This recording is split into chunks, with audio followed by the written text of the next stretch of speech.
देती हूँ। Optical fibre होती है, एक तार होती है, ऑप्टिकल फाइबर केबल वायर जिसको बोलते हैं ना, एक तार होती है ये, एक वायर होती है ये, जिसको क्या करते हैं हम, दो या दो से ज्यादा कम्युनिकेशन, दो या दो से ज्यादा कम्युनिकेटिंग डिवाइस को कनेक्ट करने के लिए यूज करते हैं। ठीक है, तो अगर आपसे पूछें कि what is optical fibre cable wire, तो आप कहेंगे कि ये एक पतली सी तार होती है, ठीक है, जिसकी विड्थ बाल की जो थिकनेस है हमारे बाल की उससे भी पतली होती है, जो डाटा को एक या एक से ज्यादा डिवाइस के बीच में भेजती है ना। तो अब ये कम्युनिकेशन के लिए भी यूज करते हैं। कम्युनिकेशन मतलब जैसे अभी हम कर रहे हैं तो हमारे डिवाइसेस आपस में कनेक्ट है,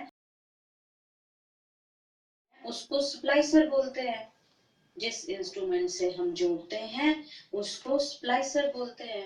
इतना अगर आपको पता चल गया कि स्प्लाइसिंग क्या होती है, मेन बेसिक सी डेफिनेशन की, दो या दो तारों को जोड़ने के जो तरीका है उसको कहते हैं स्प्लाइसिंग। जिस मेथड से स्प्लाइसिंग करते हैं या जिस इंस्ट्रूमेंट से स्प्लाइसिंग करते हैं उसको बोलते हैं स्प्लाइसर।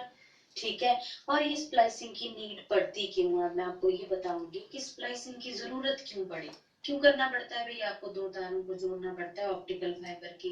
एक तार क्यों नहीं आप, मतलब एक तार लगा लो फिर दूसरी बाद में लगा लो या तीसरी उसके आगे लगा लो।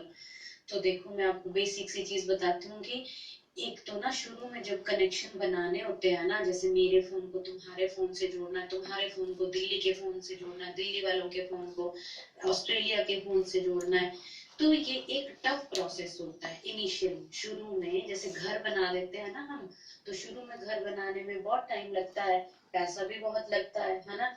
हर चीज को बहुत ध्यान से देखा जाता है, अच्छी ईंट लगाओगे, अच्छा सीमेंट लगाओगे, अच्छा रेता लगाओगे, जो भी है ना। तो आप इसी तरह से सेम कह सकते हैं कि इनिशियली जब हम कनेक्शन बनाते हैं, नेटवर्क बनाते हैं, तो इनिशियल कॉस्ट बहुत ज्यादा होती है, ठीक है, और मैन एफर्ट्स भी बहुत लगते हैं। मैन एफर्ट्स मतलब सेंटर भाग जो होता है ऑप्टिकल फाइबर का उसको बोलते हैं कोर, और उसकी जो बाहर से परत चढ़ा दी होती है उस पे उसको बोलते हैं क्लैडिंग। तो आपसे अगर पूछे भी ऑप्टिकल फाइबर किसका बना होता है, आपने बोला ग्लास का बना होता है, कांच का, और इसमें दो पार्ट होते हैं, एक होता है कोर और एक होता है क्लैडिंग। तो कोर वो भाग होता है जो आपकी इंफॉर्मेशन को लेके जाता है, सेंटर भाग, मेन पार्ट। एक क्वेश्चन और है मैम। हाँ जी सर। हाँ, ऑप्टिकल ऑप्टिकल फाइबर सप्लाई से कितने पैसे कमा सकता है? कितने क्या पैसे कमा सकता है? Yes ma'am.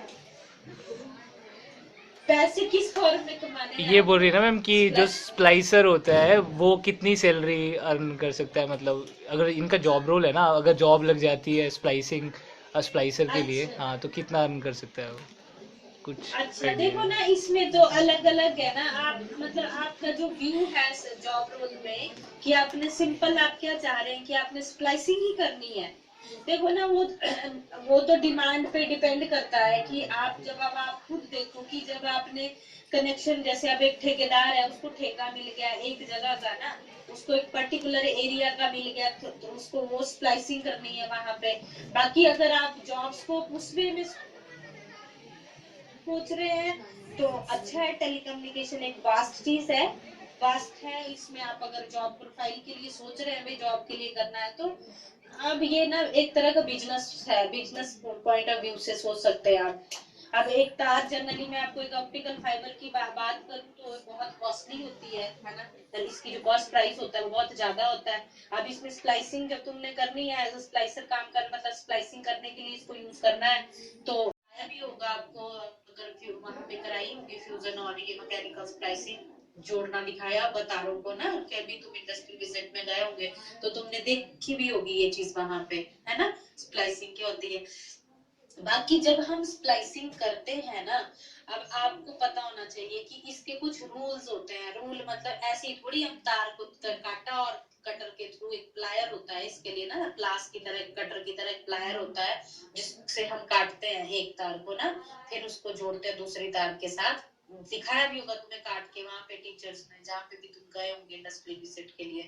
तो जब भी इसको काटा जाता है ना, इसका रूल होता है काटने का, इसमें एजेस देखी जाती है, मीडियम ही रहे, that principle is called total internal reflection. क्या बोला मैंने कि अगर सारी की सारी लाइट, जितनी भी लाइट आ रही है किसी भी सोर्स से, चाहे वो सन से आ रही है, चाहे वो लाइट बल्ब से आ रही है, चाहे वो फोन की टॉर्च से आ रही है, चाहे वो सिंपल टॉर्च से आ रही है, अगर सारी की सारी लाइट जहां पे भी फॉल हो रही है वो पर्टिकुलर एरिया अपने में ही उस लाइट को रख लेता है, तो उसको बोलते हैं टोटल इंटरनल रिफ्लेक्शन। मैं अब एग्जांपल देती हूँ। फॉर एग्जांपल सन की लाइट आ रही है अभी तुम्हारे कमरे में, तो वो पूरी लाइट तुम्हारे कमरे में ही है, अंडरग्राउंड नीचे नहीं चली गई वो आपके कमरे से, ठीक है पूरी।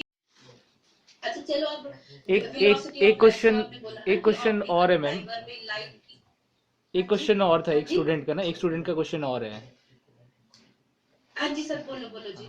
मैम की यार टोटल इंटर रिफ्लेक्शन को मैम वो जो डायग्राम है मैम फिर से बता दो, थोड़ा सा मैम समझ नहीं आया अच्छा ना।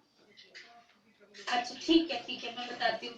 देखो आपको ना total internal reflection, total internal reflection का मतलब होता है, देखो मैं पहले आपको ना अपने प्रैक्टिकल एग्जांपल से बताती हूँ। जैसे सपोज ना पानी का गिलास एज्यूम करो, अभी मैं आपके फ्रंट में नहीं बैठी हूँ ना, तो ऐसे एज्यूम करो कर सकते हैं। जैसे मैंने कहा कि आपने कोई प्रोडक्ट खरीदने जाना, तो आप क्या बोलेंगे, सर भैया जी, है ना, sir excuse me sir, sir ये सामान अवेलेबल होगा आपकी शॉप पे। मोरोवर तो पढ़े लिखे बच्चे, आपको पता होगा उस पे जैसे शॉप पे लिखा है हार्डवेयर शॉप, तो आपको पता होगा यहाँ हार्डवेयर से रिलेटेड चीजें मिलेंगी, है ना। अगर आप कॉस्मेटिक की दुकान में जा रहे हैं, आपको पता है यहाँ पे फेस वॉश, फेस क्रीम या फिर और रिलेटेड टू आपके ब्यूटी प्रोडक्ट मिलेंगे, है ना। या फिर आप अब जैसे किसी पेंट की शॉप पे जा रहे हैं, आपको कलर पेंट करना है घर में या कुछ भी, ठीक है, तो आपको पता है वो किस शॉप पे जाना है। स्टेशनरी लेनी है आपको, पेंसिल कलम पेन ज्योमेट्री बॉक्स, मतलब रिलेटेड टू ऐसी चीजें, बैग कुछ भी, तो आप स्टेशनरी की शॉप। कस्टमर एग्री हो तो उसके साथ हम कैसे डील कर सकते हैं? अगर कस्टमर एग्री है, एंग्री, एंग्री बोल रही है। एंग्री, अच्छा एंग्री है, अगर कस्टमर एंग्री है ना, हाँ बहुत ही अच्छा पॉइंट पूछा है आपने, लेकिन हमारे पास शायद टाइम शॉर्टेज ऑफ टाइम है। तो एंग्री का मतलब जब अगर कस्टमर बहुत गुस्से में, पहले तो उससे नॉर्मल बात करो, और भाई साहब क्या चल रहा है आपके आजकल, क्या क्या कर रहे हैं आप, ऐसे वैसे उसको उलझा दो मैटर में, है ना। अगर वो नहीं मान रहा ना, देखो कुछ कस्टमर्स तो होते ही बड़े रूड है ना, देना है आपने सामान, हाँ जी तो कितने का है, ठीक है, नहीं मान रहा तो उसको छोड़ दो, लेट इट बी, आपके पास एक ही कस्टमर थोड़ी है।